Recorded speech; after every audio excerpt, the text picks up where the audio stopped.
Verdun, 1916. Dans un trou d'obus, deux hommes que tout oppose. Raoul, soldat français, revanchard et un peu simple. Franz, soldat allemand, musicien et humaniste. Avec eux, un violoncelle. Le choix des âmes, c'est une fable humaniste, pleine d'espoir, où deux hommes programmés pour donner le pire d'eux-mêmes vont essayer de donner le meilleur. Après plus de 9 ans de tournée sur 3 continents, Alexis Dessau et Stéphane Titeka, enfin à Paris pour 30 représentations exceptionnelles. Le choix des âmes, théâtre des Gémeaux parisiens, le samedi à 17h, le dimanche à 19h jusqu'au 15 décembre. Bonjour à tous et bienvenue sur cette seconde émission d'entrée des artistes sur Speed Radio, toujours accompagné de Sacha, bonjour, Mélina, Élise, bonjour, Alexiane, bonjour. Et aujourd'hui nous recevons l'équipe de L'Homme et le Pêcheur, à savoir Paolo Crocco, Ciro Cesarano et Fabio Gorgolini qui viennent nous parler de ce très beau spectacle qui se joue en ce moment au Théâtre de la Reine Blanche. Comment allez-vous, messieurs ? Bonjour, très bien. Merci pour le très beau spectacle. Merci, mais c'est un très beau spectacle parce qu'on est au moins 2 ou 3 à l'avoir vu autour de cette table et on va en parler plus longuement. Avant de rentrer dans le vif du sujet, je vous rappelle qu'il y a toujours le jeu concours Speed Radio et cette semaine, vous pouvez gagner une Nintendo Switch. C'est pas n'importe quoi quand même. Pour pouvoir gagner cette Nintendo Switch, il suffit de participer en répondant à la question suivante. Quel est le slogan de Speed Radio ? Petit 1, on vous dynamise. Petit 2, on te fatigue. Envoyez Speed au 7 14 15 et répondez 1 ou 2. Le tirage au sort aura lieu le 19 octobre. C'est pas évident. Non, le choix est très compliqué. Alors, rentrons dans le vif du sujet avec L'Homme et le Pêcheur. Lequel de vous trois va nous pitcher un tout petit peu le spectacle ? Ah bien, on va se disputer déjà. Faites-le. Et nous, on aime bien qu'il y en a un qui commence et les autres, ils l'interrompent. Alors lequel commence et qui va interrompre les autres ? Alors, lequel commence et qui va interrompre en premier ? Tu commences ? Allez, je commence comme ça. On va plus cultivé de la compagnie. Alors, bonjour à tous. De quoi ça parle ? C'est ça la question ? C'est ça. J'ai jamais compris. Non, je rigole. Ça parle de ce qui se passe parfois. Enfin, ça fait un peu écho aux peurs qui nous habitent, qui habitent un peu tout le monde, aux peurs de s'exprimer, aux peurs d'aller vers les autres. Alors, dit comme ça paraît dramatique, ça paraît assez, tragique, mais en fait, c'est une comédie. C'est une comédie, mais qui essaye quand même d'évoquer toutes les petites peurs qui font que, petit à petit, on s'éloigne de plus en plus de ce qu'on appelle la vie, c'est-à-dire le contact avec les autres, le contact avec soi-même, avec ses émotions et avec la possibilité de les exprimer. Donc, voilà, on y retrouve un personnage qui est très réaliste, qui rencontre un personnage qui n'est pas réaliste du tout. Et par le biais de cette rencontre, on part explorer ces mondes intérieurs et qu'on questionne avec beaucoup d'ironie, avec beaucoup de comicité, mais quand même pour aller chercher un peu, évoquer toutes ces peurs qui font que parfois on se retrouve à être spectateur de notre propre vie au lieu de la vivre à fond. Il est quand même fort. J'ai il est très fort. compris le spectacle. Ça m'a donné la chair de poule. Ah ouais, c'est ça. Moi, ça m'a donné envie d'y aller. Oui, mais pareil, moi, je me suis dit, ça donne envie d'aller voir ce spectacle-là. Et personne ne t'a interrompu. Bon, Voilà, moi c'est je m'en ça. vais parce que je peux Parce plus qu'il a empirer parlé là. tellement bien qu'on était Oui, c'est ça, vraiment on était enchantés. suspendus. Ah ouais. Bon, je m'en vais parce que je peux pas faire mieux. Mais il va on falloir va rester tous, parce qu'après, vous allez encore être mis à contribution tous les trois.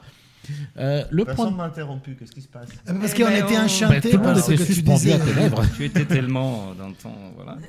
Tellement intérieur.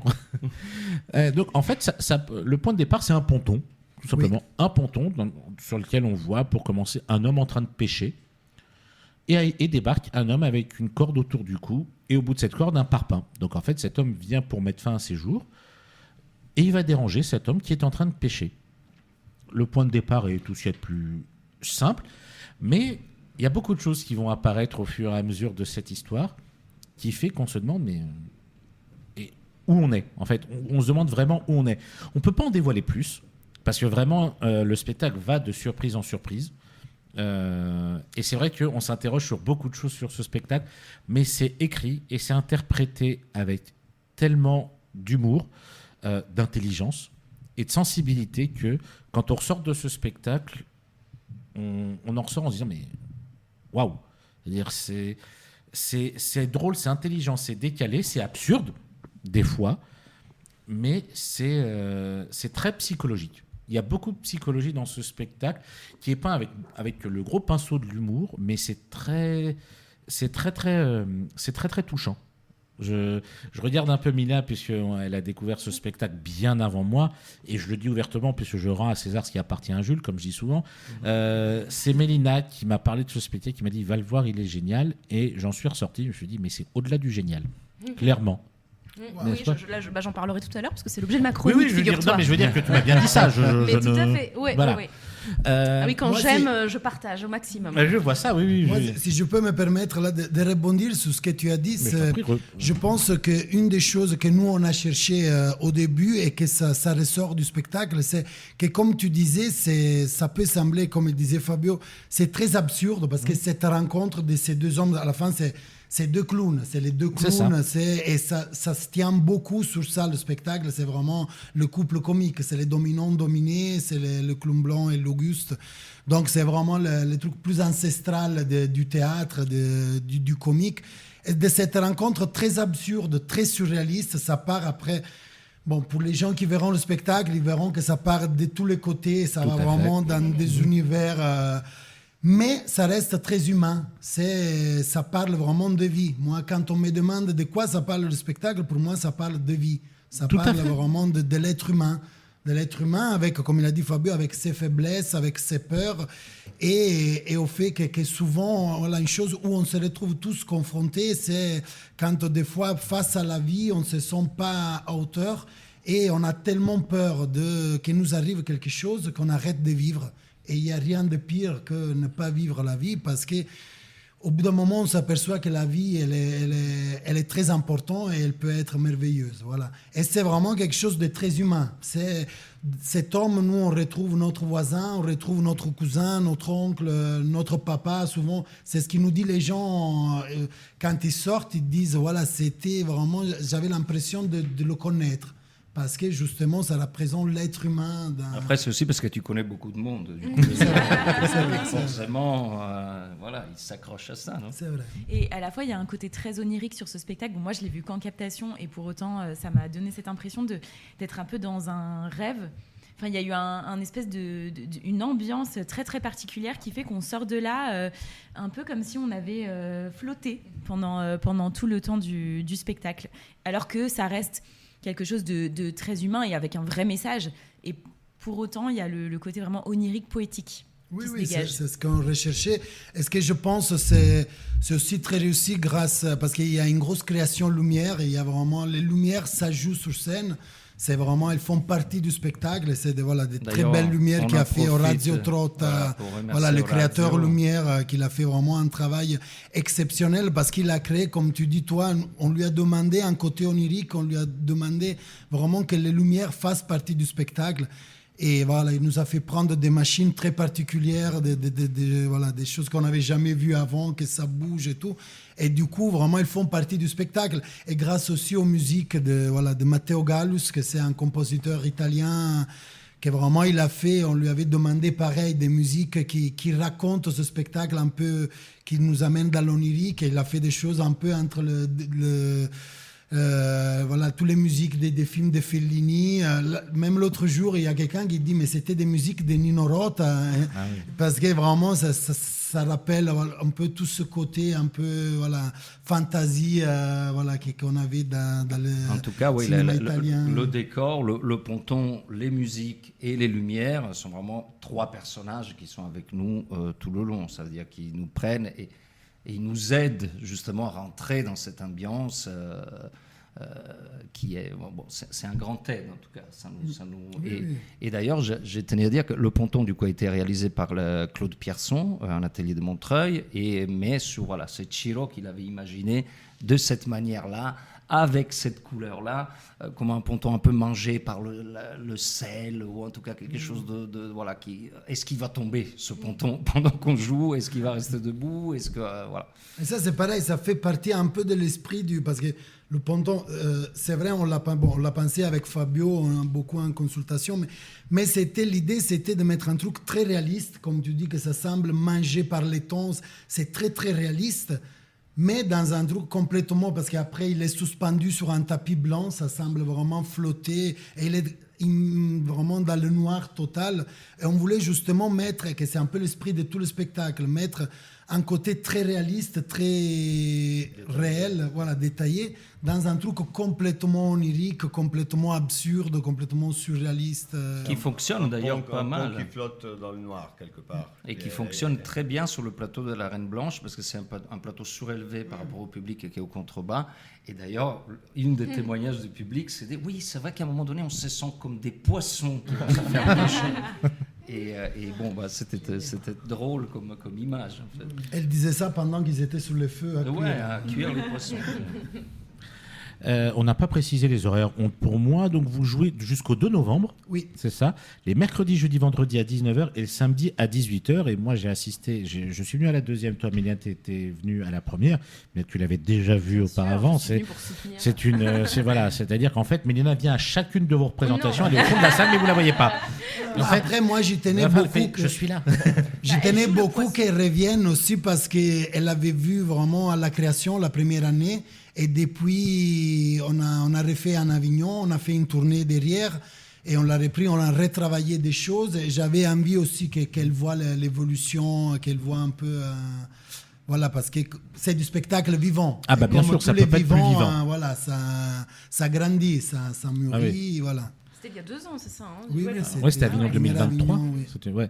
D'ailleurs, vous avez vous avez très très bien marché aussi à Avignon cette année 2024. Vous étiez dans une très très belle salle. Vous étiez dans le quartier Luna. On était au Petit Chien. Ah non, Petit Chien, pardon.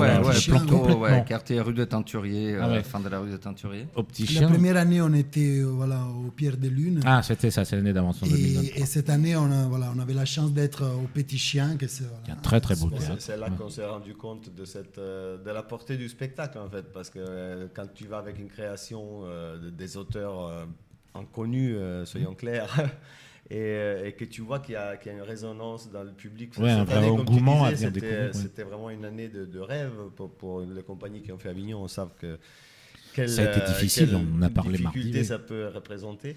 Et là, cette année, c'était effectivement, les gens étaient se pressaient dès le début jusqu'à la fin. Et là, on a compris qu'effectivement, ça allait toucher quelque chose qui résonne un peu à chacun de nous quelque part. Et on était fiers parce que voilà, c'est pas forcément. Avant de le faire, on sait jamais si ça va toucher là où on veut. Alors, faire 2 années de succès à Avignon, surtout avec un Avignon aussi compliqué qui a été celui de cette année, c'est ça. Si, il faut pas hésiter à le dire. Alors moi, clairement, c'est le premier spectacle que je vois de vous. Donc, honte sur moi, je n'ai pas vu le souffleur, parce que Dieu sait que je vous ai vu passer je ne sais combien de fois, surtout pour Paolo. Avec non, mais ça, c'est de ma faute. Parce qu'à Avignon, je ne fais pas du tractage, je fais du harcèlement. C'est ça, mais c'est ça. Mais ça marche hyper bien aussi. Voilà. Même si, voilà, bon, là, le souffleur, c'est autre chose, parce que ce n'est pas un spectacle de théâtre Picaro, c'est un spectacle de ma compagnie. Oui, je veux dire, mais parce que j'ai un souvenir de Paolo. Et La fuite, prête à partir, auquel je participais aussi, qui a été 2015, produit 2014. 2014, prêt à partir, très beau spectacle, bon, toujours des Italiens, parce qu'on ne peut pas s'en empêcher. Il n'y a pas de raison. Ça, c'est le 4e de la compagnie, L'Homme et le Pêcheur. On a Fabula Bouffe, prêt à partir, La Fuite et L'Homme et le Pêcheur. Et à chaque fois, ces spectacles-là ont été des succès. On est encore là à faire du théâtre, donc oui. Et sinon, on serait faire autre chose. Et je tiens à préciser d'ailleurs sur ces 3 spectacles-là, Prêt à partir, La Fuite et L'Homme et le Pêcheur, qu'après le spectacle, vous avez la possibilité d'acheter les textes au théâtre de la Reine Blanche. Moi, j'ai vraiment été captivé par L'Homme et le Pêcheur. Je suis reparti avec les 3 textes en même temps, en fait. Moi, clairement, je voulais vraiment découvrir l'intégralité du travail de cette compagnie. Je découvrais pour la première fois ce soir-là sur la scène de la Reine Blanche, mais face à un public qui était hilar et émerveillé par ce qu'ils ont découvert. Clairement, je le dis sans le cacher. Osons dire les choses. Mais osons. Dis-le. Mais osons, les gens. Faut le dire. La salle était pleine. La salle pas se retenir. La salle riait. La salle était subjuguée par ce qu'ils ont vécu. Et je les comprends tout à fait. Et ben maintenant, c'est notre chère Mélina qui va nous dire ce qu'elle a pensé de L'Homme et le Pêcheur. Oui, pour rester dans le thème, tout à fait. Donc déjà, je suis très contente que nous vous recevions ici tous les 3 aujourd'hui. Déjà parce que je vous adore et que clairement, vous venez mettre du soleil dans cette journée.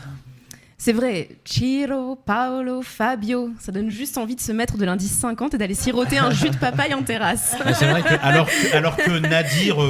Ah bah, moins quand même, mais bon. Mais quand il est avec Ciro, Paolo et Fabio, ça passe. Non, mais surtout papaya qui pousse partout en Italie. Attention, je travaille mes chroniques. Et donc, je suis contente aussi parce que L'Homme et le pêcheur est un spectacle que j'aime beaucoup. Et vous le savez, puisque je vous suis depuis 2 ans maintenant, même un peu plus, et que j'en ai déjà parlé à plusieurs reprises dans des articles et vidéos, dont encore une très récemment. J'ai découvert cette pièce, et je vous ai découvert au Festival d'Avignon il y a 2 ans. Je vous ai revu la semaine dernière au Théâtre de la Reine Blanche, et ouf, le temps qui passe n'avait pas embelli mon souvenir du spectacle. Car ça arrive avec les souvenirs, on le sait. À force de les raconter et d'insister sur ce qui était beau et génial, et à quel point c'était beau et génial, ce que l'on décrit finit souvent par appartenir à notre imaginaire plutôt qu'à notre mémoire. Mais là non, tout va bien. Je les aime toujours autant, cet homme et ce pêcheur, aussi farfelus l'un que l'autre, avec leur accent italien qui vient nous câliner pendant tout le spectacle. Parmi la centaine de pièces de théâtre que je vois chaque année, une sorte de sélection naturelle s'opère. Si une grande majorité d'entre elles se révèlent être de bons, voire de très bons moments de théâtre, seule une petite poignée, en revanche, me laissera un souvenir durable et mémorable, un souvenir un peu waouh. Et je sais très vite, en sortant d'une pièce, ce qui adviendra d'elle dans ma mémoire. Car avec le temps, j'ai pu constater que ce qui fait la différence, ce ne sont pas de bons comédiens, une histoire passionnante ou une mise en scène virevoltante, même si bien sûr ça aide. Non, c'est ce que j'aurais ressenti pendant, ou plus rarement après, le spectacle. Ce qui fait la différence, c'est une émotion qui vient m'attraper alors que je ne l'attendais pas. C'est l'impression d'avoir été transportée là où je n'étais jamais allée. C'est un petit quelque chose qui vient me chambouler, sans forcément que je comprenne d'ailleurs tout de suite ce que c'est venu toucher. L'Homme et le pêcheur est un spectacle assez inclassable, car il mélange les genres et nous emmène de surprise en surprise. Et les surprises, j'adore ça. Et autant je peux assez régulièrement être émue, bouleversée, transportée, amusée au théâtre, autant être surprise, ça ne m'arrive pas si souvent. J'en perds mes mots. Ce qui rend la surprise d'autant plus surprenante, on va dire. Et la première chose qui m'a surprise, c'est cette scène d'ouverture improbable, mais très prometteuse quant à l'originalité de l'intrigue. On sait tout de suite que l'on ne va pas s'ennuyer, avec ce pêcheur en costume noir, chapeau melon noir, petites lunettes rondes et opaques noires, qui pêche avec une canne sans ligne, et cet homme, de l'autre côté du ponton, debout, une corde lestée d'un parpaing accrochée à son cou et qui s'apprête à sauter dans l'étang.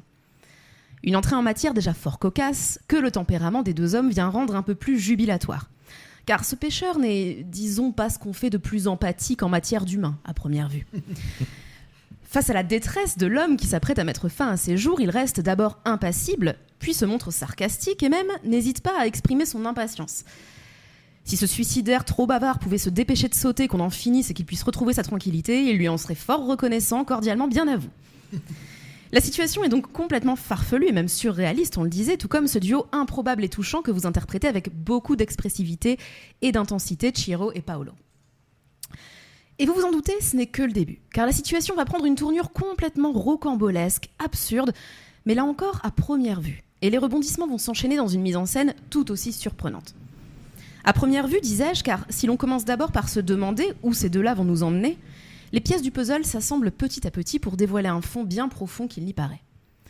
Cette pièce, écrite par Jean-Marc Catella, Ciro Cesarano et Fabio Gorgolini, je me suis entraînée plein de fois, mais je n'arrive pas à dire. Et après, on se fout de moi. On te met des pièges de partout. Non, mais je n'arrive pas à dire vos noms sans que l'Italie s'empare de moi, c'est complètement fou. Cette pièce, donc, est évidemment très drôle, très inventive, mais aussi très fine, et même assez poétique, tu le disais Nadir, dans sa manière de questionner notre rapport à l'existence, au bonheur, à ce qui nous anime, à nos peurs, nos désirs, nos frustrations, à la mort aussi. L'homme et le pêcheur s'attaquent subtilement à cette fâcheuse manie, très répandue au sein de l'espèce humaine, de réaliser la véritable valeur et l'importance de ce que l'on a seulement une fois qu'on l'a perdu. RT si c'est triste. C'est vrai, on aime bien se dire « si j'avais su », alors qu'on le sait, que c'est toujours la mort qui gagne la partie tôt ou tard, et qu'elle prend souvent un malin plaisir à passer à l'improviste d'ailleurs. Bref, je ne vais pas en dévoiler davantage sur l'intrigue, mais j'ai vraiment adoré cette pièce pour l'originalité de son texte, de sa mise en scène et de ses comédiens aussi drôles que touchants et attachants, et dont les personnages ont d'ailleurs parfois conscience d'être des personnages et font des allusions à la mise en scène au public, ce qui apporte une touche d'humour supplémentaire. Ce n'est pas si fréquent, dans mon expérience en tout cas, de sortir d'un théâtre en se disant que ce que l'on vient de voir ne ressemblait à rien d'autre. Et je me souviens parfaitement de ce mélange de confusion et d'enthousiasme que j'ai ressenti en quittant le théâtre ce jour-là à Avignon, et de cette envie débordante d'en parler autour de moi. Cette pièce n'est sans doute pas parfaite, mais elle a sa propre empreinte, et je crois que l'on ne peut rien souhaiter de meilleur à un spectacle. Ce que je peux affirmer en tout cas, c'est que la compagnie Teatro Picaro ne manque pas de talent, d'ingéniosité, de créativité, et ce n'est d'ailleurs pas la première fois qu'elle me charme par la qualité de son travail. Elle fait donc partie des compagnies dont je continuerai à suivre le travail de très près et que je m'impatiente déjà de retrouver avec de nouvelles créations. En attendant, pour découvrir L'Homme et le Pêcheur et vous laisser surprendre à votre tour, c'est, je le répète, jusqu'au 2 novembre au Théâtre de la Reine Blanche. Quant à moi, comme l'émission n'est pas finie, je vais retourner me mettre un peu de crème solaire. Waouh. Ah bah. Mamma mia. Merci beaucoup, Mélina. Avec plaisir. C'est bon, on peut... La crème solaire, c'est bon. C'est sur ces beaux mots que nous allons marquer notre première pause musicale de l'émission. Comme je vous l'ai dit la semaine dernière, on met en avant cette semaine un artiste qui s'appelle Hervé Naël, qui fait un concert exceptionnel qui s'appelle Le Genre Idéal. C'est mercredi 9 octobre. J'allais dire aux Enfants du Paradis. Mais non, ça s'appelle plus comme ça s'appelle la Scène Parisienne maintenant. Ouais, ça a changé de nom, encore une fois. Et on va écouter un de ses morceaux où il remanie un petit peu à sa sauce comment ça s'appelle, la fable de La Fontaine, la cigale et la fourmi. On se retrouve dans quelques instants. À tout de suite. Et nous sommes de retour sur Speed Radio, toujours avec Sacha, Mélina, Élise, Alexiane et ce trio d'hommes absolument talentueux qui vient nous parler de la pièce L'Homme et le Pêcheur, qui est un très beau spectacle que vous pouvez découvrir en ce moment au Théâtre de la Reine Blanche. Je rappelle également qu'il y a toujours une Nintendo Switch à gagner grâce à Speed Radio. Pour pouvoir y participer, il faut répondre à cette question. Quel est le slogan de Speed Radio ? Petit 1, on vous dynamise. Petit 2, on te fatigue. Envoyez Speed au 7 14 15. Répondez par 1 ou 2. Le tirage au sort aura lieu le 19 octobre. C'est toi qui as écrit la question piège de ce concours ? Non, pas Même du pas. tout. Non, je n'ai pas... Je n'ai pas ce pouvoir-là, mais j'ai d'autres pouvoirs.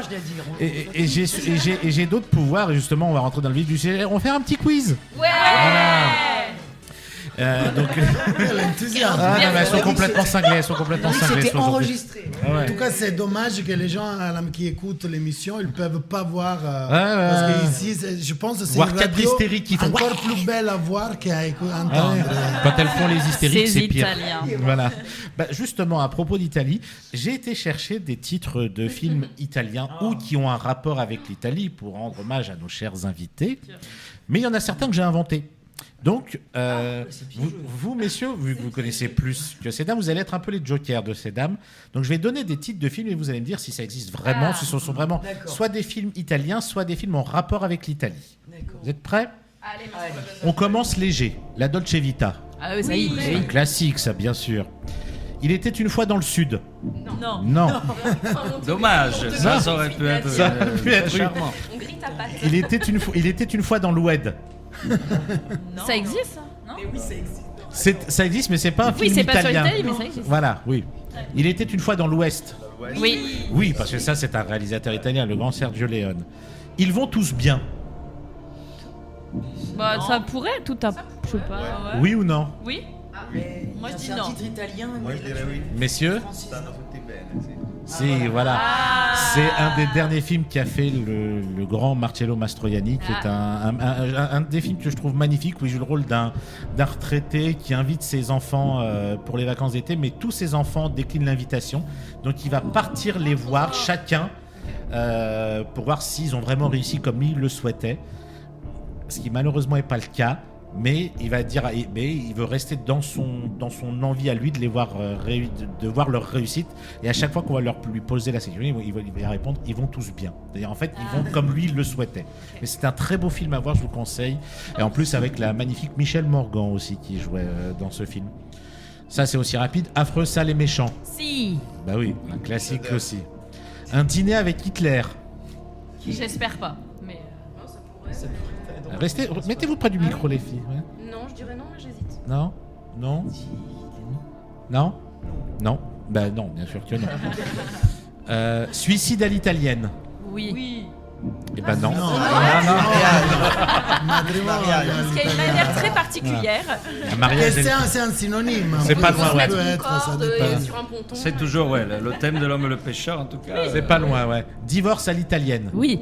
Bien sûr, lui, il existe, voilà. Un thé avec Mussolini. Bah, je dirais oui. Tu as une inspiration très Ouais, dictatoriale, j'ai envie de dire. Non, mais du coup, je dirais oui, par déduction.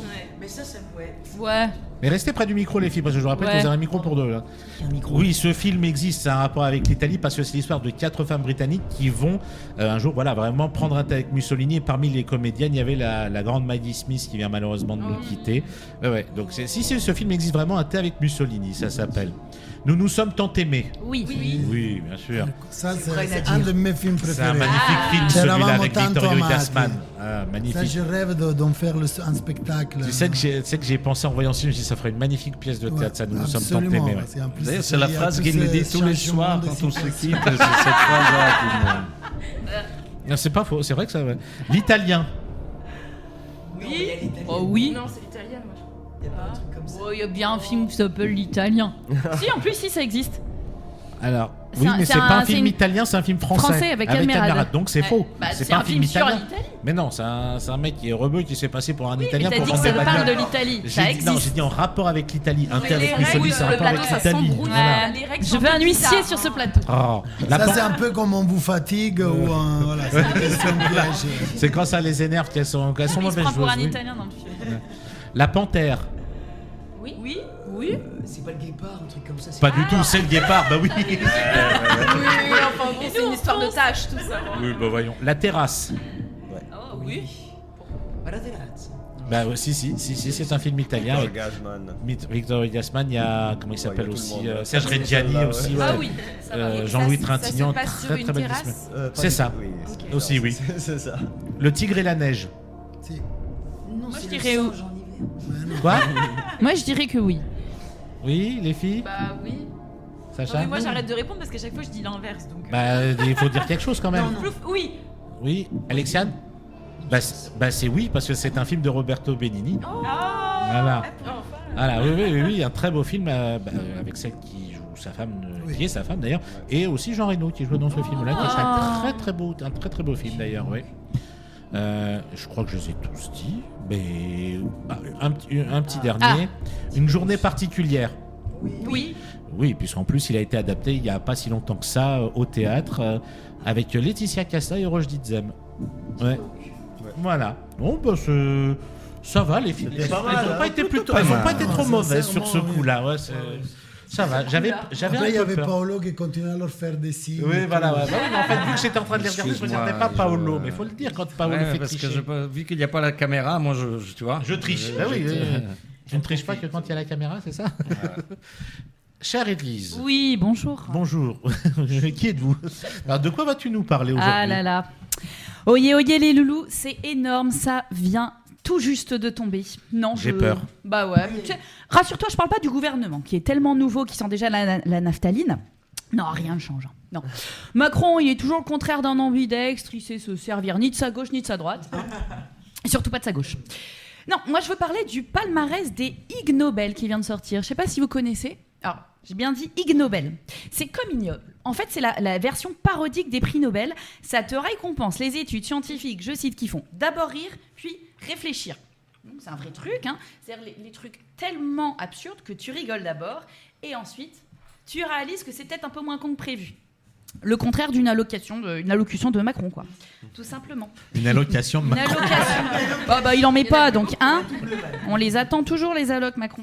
Non, dans le top des découvertes de ce palmarès, attention, écoutez bien, c'est important. Les mammifères peuvent respirer par l'anus. Eh ouais. Je me disais que ça allait mal Je t'avais partir. dit que c'était imagé aujourd'hui, Nadia. Là, j'ai peur, oui. Donc c'est vrai. La blague du pingouin est donc vraie. Alors vous allez me dire, ouais, Élise, t'es trop bien habillée. Je vais vous dire, merci. Ça n'a pas de rapport. Puis vous allez ajouter... La panthère, on l'a dit. La panthère. Le guépard. Vous allez ajouter, attends, ils ont vraiment payé des mecs pour étudier ça. Et ouais, les gars. En fait, le truc, c'est qu'il y a des chercheurs qui ont donc injecté de l'oxygène dans des rongeurs par le renflement brun, hein, là où le soleil ne brille jamais, et ça marche. Et du coup, moi, je me dis, j'espère que ce qui est valable pour les rongeurs, ça sera un jour le cas aussi pour nous, les humains. Tu vois ? D'ailleurs, je me demande si quelqu'un autour de la table mettrait pas déjà ça en pratique. Enfin, c'est ce que me suggère son haleine, mais je donne jamais de nom. Oh mon Dieu! Je donnerai pas de nom, Nadir. Non, mais sérieusement, ça ouvre des perspectives. Parce que, par exemple, pour désengorger les urgences, t'imagines, un jour, tu te sens pas bien, tu te sens en insuffisance respiratoire, tu déranges pas les pompiers ou le SAMU pour rien. Non, il suffit de se détendre et de penser à respirer par l'arrière. D'ailleurs, bien sûr, non, mais c'est important, c'est un sujet vraiment de santé. Et si vous avez besoin d'aide au début, c'est facile. Placez-vous cul nu devant un ventilo, ça marche très bien. Chronique imagée. D'ailleurs, on devrait inventer, je pense, des suppos à l'oxygène en cas de constipation. Parce qu'il paraît que les intestins, c'est notre deuxième cerveau, tu vois. Donc, c'est important de bien les oxygéner. En plus, moi, je me dis, ça ouvre des perspectives, tu vois, pour les secouristes. Ils vont pouvoir s'y mettre à deux pour réanimer quelqu'un. T'en as un qui fait le bouche à bouche et l'autre... Vous avez compris, quoi. Mon Dieu. Non, mais à mon avis... Chers auditeurs, vous avez l'image? Tout à fait. Alors, à mon avis, si la nouvelle se répand dans les quartiers bobos de Paris, enfin, à Paris, quoi, on va bientôt voir fleurir des profs de yoga rectal. Genre, pensez à bien relâcher vos chakras et votre sphincter. Non, comme disait Activia, c'est actif à l'intérieur et ça se voit à l'extérieur. Bon, par contre, les diététiciens, ils vont devoir s'adapter. Hein. N'oubliez pas que le riz blanc est l'ennemi de l'anus qui respire. Il l'étouffe à petit feu. Mais d'ailleurs, moi aussi, je vais te dire, ça m'ouvre des vraies perspectives, tu vois, Nadia, parce que je me dis, ne m'appelez plus humoriste, mais thérapeute par le rire anal. Non mais attendez, il paraît que le rire est bon pour la digestion. Alors on va aller au bout de cette logique, tu vois. Après un bon resto, venez voir mon spectacle. Non mais vraiment, oubliez vos zygomatiques, riez par le périnée. Hein, je me vois déjà entrer triomphalement sur scène sur du Laurie fils. C'était pour toi celui-là. Devant un public en transit. Jeu de mots. Non mais comme ça on ne devra plus supporter tous ces gens qui rient. Alors là on va devoir faire appel aux comédiennes. Ces gens qui rient par le nez, par exemple, comme ça, ou par la gorge, comme ça, ou fini le rire nerveux, le rire de politesse sur le petit, le rire... Voilà, tu le fais très bien. Le rire condescendant, on va dire ? Ouais, le même. C'est pour ça que tu n'es... Si, tu es acteur en plus. Oh là là. Fini le rire de hyène, sarcastique, le genre là. Le rire de mouette en rute, qui déconcentre. Oh, bien. Non, mais tu vois, ces rires... J'improvise. Mais c'est bien, mais tu vois, dans une salle, je sais pas si vous arrivez, mais ça peut déconcentrer. Donc moi, je me dis, par le rire anal, au moins, fini la dictature du rire qui paralyse les humoristes. Contre la peur du bide, faites rire par les intestins. Non, mais... Tu vois, j'ai envie de rêver un peu. Peut-être qu'un jour, on me citera dans les manuels d'histoire, genre Élise Giuliani, celle qui faisait rire par l'anus. Ouais. Parce que moi, j'ai l'espoir, messieurs et dames, de changer le monde par l'arrière. Ça sera toujours mieux que les politiques qui nous en tuent par devant. Voilà, merci les loups. Et surtout, peu importe l'orifice, pensez à bien respirer. J'ai pas les mots, là, en fait. Là, Et c'est un vrai sujet. Non, mais toutes mes chroniques sont telles. Oui, non, mais j'en doute pas une seconde. La question que je me pose, c'est comment ceux qui rient ils rient comment, comme ça? Eh ben, t'imagines une salle de spectateurs. Faut penser des nouveaux fauteuils, peut-être. Peut-être. En tout cas, faudra quelques mises à jour des salles. On va aller plus loin dans le détail de ça. Non, c'est sûr que pendant ta chronique, on avait un peu le souffle coupé là. Parce que ça marche déjà. C'est l'effet logique. C'est l'effet de Giuliani. On la tient plus. Je représente l'Italie à ma façon. Il y avait que l'Italie que tu représentais avec ça. Parce qu'en fait, je ne sais pas si elle vous l'a dit avant qu'on démarre l'émission, mais elle est mi-italienne, mi-ch'ti. Vraiment, le combo gagnant, comme on pourrait dire. Il y a une partie plus classe que l'autre. On devine laquelle? Oui, Joker. Nous allons marquer cette seconde pause musicale, toujours avec un morceau d'Hervé Naël, qui s'appelle cette fois-ci S'asseoir de novembre. Pardon, oh là là. S'asseoir de novembre. S'asseoir de novembre, oui, bien sûr, Élise, bien sûr. Et nous vous rappelons qu'il est en représentation exceptionnelle le mercredi 9 octobre à 19h30 à la scène parisienne. Arrêtez de vous marrer les filles parce que je suis très fatigué et vous commencez à m'énerver. Et moi, je vais pas rire par l'arrière, Élise. Et on rappelle toujours qu'il y a cette belle Nintendo Switch à gagner via Speed Radio. Rêvez pas les filles, vous la méritez pas. J'ai déjà envoyé 15 SMS. Voilà, donc tu as niqué ton PEL. Voilà. Donc on rappelle, pour pouvoir gagner éventuellement cette Nintendo Switch, il faut répondre à la question suivante. Quel est le slogan de Speed Radio ? Petit 1, on vous dynamise, petit 2, on te fatigue. Ce qui est le cas à ma droite. Envoyez Speed au 7 14 15 et répondez par 1 ou 2. Et je vous rappelle que le tirage au sort est le 19 octobre. À tout de suite. Et nous sommes de retour pour les dernières minutes de cette émission. Entrée des artistes, toujours avec l'équipe de choc de l'Homme et le Pêcheur. Donc je rappelle qu'il se joue au Théâtre de la Reine Blanche jusqu'au 2 novembre, du mercredi au vendredi à 19h et le samedi à 18h. Courez voir ce spectacle, il est absolument sublime et comme nous l'a dit si bien Mélina tout à l'heure, c'est un mélange de comédie, d'absurde, de clownesque et beaucoup de réflexion. Et j'ai vraiment apprécié ce spectacle. Et moi, lorsque je suis venu le voir, il y avait tous les âges dans cette salle. J'ai vu des enfants qui avaient peut-être une dizaine d'années, qui étaient là et qui riaient autant que les vieux de ma génération et de celle d'après. Donc c'est vraiment un spectacle qui plaît à toutes les générations. Donc courez-y, entre amis, en famille, vous allez passer un excellent moment. Messieurs, c'est peut-être vous qui n'allez pas passer un excellent moment maintenant avec l'interrogatoire de Sacha. Où nous trouvons-nous cette fois-ci pour cet interrogatoire, cher Sacha ? Nous sommes dans un cabinet d'hypnothérapie. Bonjour Thiro. Fermez les yeux et laissez-vous guider. Comme votre personnage, vous êtes au bord d'un étang, votre enclume au pied, et vous vous rappelez tout un tas de souvenirs sur ce spectacle. Concentrez-vous et dites-nous d'où vous est venue l'idée de ce spectacle. Mais l'idée, c'est venu, disons, l'idée c'était de Jean-Marc Catella, c'est lui qui était à l'origine, c'est lui le coupable, on va dire. C'est lui qui avait eu l'idée, mais il y a longtemps, en fait, c'était un spectacle, je ne sais pas, peut-être les gens qui écoutent la radio, ils se rappellent du duo Do-Catella, c'était voilà, Jean-Marc Catella et Jacques Do. C'était un duo qu'ils ont fait beaucoup de radio, beaucoup de théâtre. Et Jean-Marc, il avait écrit ce spectacle qu'il devait jouer avec Jacques, qui malheureusement, voilà, il nous a quittés trop tôt. Et donc, il a mis de côté ce spectacle. Et un jour, en parlant avec Fabio, il a dit, mais j'avais une idée d'un spectacle que j'avais commencé à écrire. Et donc, il nous l'a fait lire. Et voilà. Et tout de suite, on s'est dit, ça nous a plu beaucoup, ça nous a touchés. Mais c'était du Do-Catella. C'était un peu, il y avait plein de choses de notre univers, mais voilà, nous, après le travail qu'on a fait avec Fabio, c'était de le ramener un peu plus vers nous, voilà, de rajouter un peu de ce que nous. Là, il y avait beaucoup de jeux de mots, et voilà, nous, les jeux de mots, je ne sais pas si vous entendez, on a un petit accent. À peine. Ouais, mais on le fait bien, ça, on le travaille depuis tout petit. Moi, en Italie, on nous apprend l'accent quand on est bébé. On dit comme ça, un jour, quand tu t'es fait grand, que tu émigres, tu le connais déjà.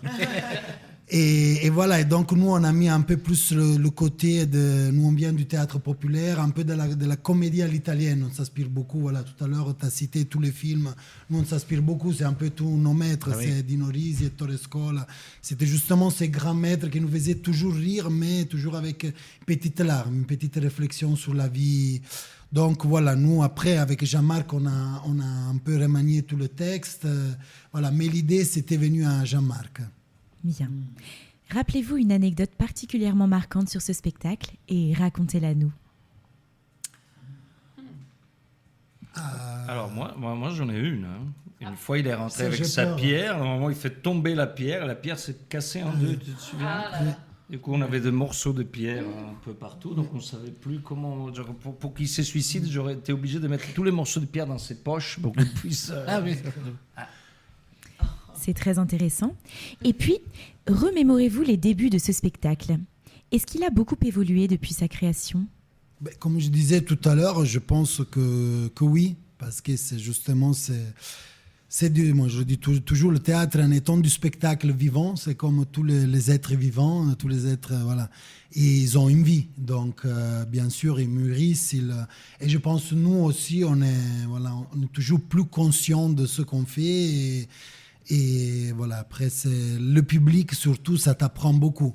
tu peux répéter un spectacle tout le temps, tu peux faire des années de répétitions et tout, mais après, disons, c'est le public qui t'apprend vraiment ce qui marche et ce qui ne marche pas. Dis-le que 2 semaines avant de le jouer, on s'est regardé avec une aire un peu déconcertée. À la fin des répétitions, on disait, est-ce qu'on va vraiment le jouer, Chiro? Tu sais jamais si ça peut marcher ou pas. Après, tu y crois, tu le fais parce que tu y crois. Mais jusqu'au moment où tu ne te présentes pas devant le public, tu ne sais pas qu'est-ce que vont être les réactions. Et après, c'est tellement dense, comme on disait tout à l'heure, qu'il y a vraiment des choses qu'on a appris 1 an après, par exemple, de ce texte. C'est-à-dire que le fait de le travailler, des choses qu'on a compris et des choses qu'on ne comprend toujours pas, mais voilà, on se laisse transporter, et en fait, ça existe, ça vit, et c'est marrant parce qu'il y a des moments où le public peut être un peu déconcerté, il s'interroge, il me dit mais où est-ce qu'ils vont, qu'est-ce qui se passe, et nous on le sait pas non plus, figure-toi. Et donc c'est ça, je pense, qui donne cette magie aussi, cette dynamique un peu au texte et au spectacle. Non, ça t'a plu ce que je dis? Mais je n'ai pas compris, mais tu l'as dit tellement. Mais tu vois, on reste toujours dans le même thème. C'est bien, c'est bien. Tu vois, cette petite incompréhension là. Et tu parles un peu, tu as un accent un peu marqué. Non, pas du tout. Je ne sais pas de quoi tu parles. Merci pour vos réponses. Maintenant, réveillez-vous et continuez de jouer ce spectacle. Merci beaucoup, Sacha. On va revenir un petit peu justement sur L'Homme et le pêcheur. Il y a une scène, moi, qui m'a beaucoup touché. Je ne peux pas dévoiler, parce que justement, on dévoilera une partie du spectacle, mais il y a un monologue à la fin que tu dis, Chiro. Je suis resté bouche bée devant, parce que là, l'emmerdeur va se dévoiler un petit peu. Je me suis un peu reconnu dans ce monologue que tu dis à la fin. J'avais l'impression que, quand je t'entendais le dire, je me dis, mais putain, je pourrais dire exactement pareil. Parce que je suis exactement comme ça. Toi qui as vu le spectacle, Mélina, le monologue que fait Chiro à la fin, sur sa vie, en fait, je me suis un peu reconnu dans ce personnage-là, parce que j'ai cette chose-là que je fais malheureusement trop souvent. Et c'est vrai que, au-delà que ce soit drôle, au-delà que ce soit absurde, au-delà du fait que c'est aussi clownesque, parce que vous êtes vraiment 2 clowns tous les 2 sur scène, que ce soit lorsque vous jouez le suicidaire et le pêcheur ou les autres personnages qu'on voit apparaître comme ça, c'est extrêmement touchant, c'est très psychologique. Et quand je suis ressorti du spectacle, non seulement j'en suis ressorti en me posant plein de questions, mais c'est vrai que j'ai énormément reconnu, j'ai repensé à beaucoup de films italiens, justement, dont on parlait tout à l'heure, parce que dans une écriture, un peu comme dans les scénarios italiens des années, on va dire, entre 60 et 80, il y avait beaucoup d'humour, mais avec beaucoup de psychologie et d'humanité dedans. Comme tu le disais tout à l'heure, c'est vraiment une ode à l'humain, à l'humanité, à la vie. Et c'est vrai que quand on sort de ce spectacle, même si on rit à gorge déployée, on se pose énormément de questions. Et c'est pour ça que je trouve que ce spectacle, autant qu'il est drôle et clownesque, mais il est aussi utile, il est nécessaire, il est humain. Et c'est pour ça que je conseille vraiment à tous nos auditeurs d'aller voir ce spectacle. Oui, j'ai repris peut-être une voix déprimante, mais je suis sincère, excusez-moi. Moi, je suis en train de pleurer, là. Voilà, mais c'est ça, oui, sortez les Kleenex. Élise, une blague de cul, peut-être? Non, c'est beau ce que tu dis. J'ai une anecdote à Avignon. La première année, quand on lance le projet, on fait du tractage. Du coup, on retrouve les gens qu'on a tractés à l'entrée du spectacle et à la sortie, parce qu'on vendait les livres à la fin.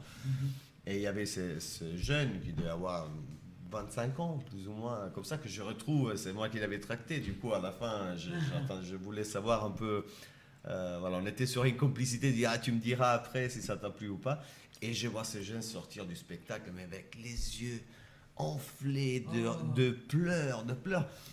Et du coup, presque inquiétant. Et j'ai dit, mais tout va bien. Est-ce que... Et lui, il était là, il disait, ah oui, j'ai adoré.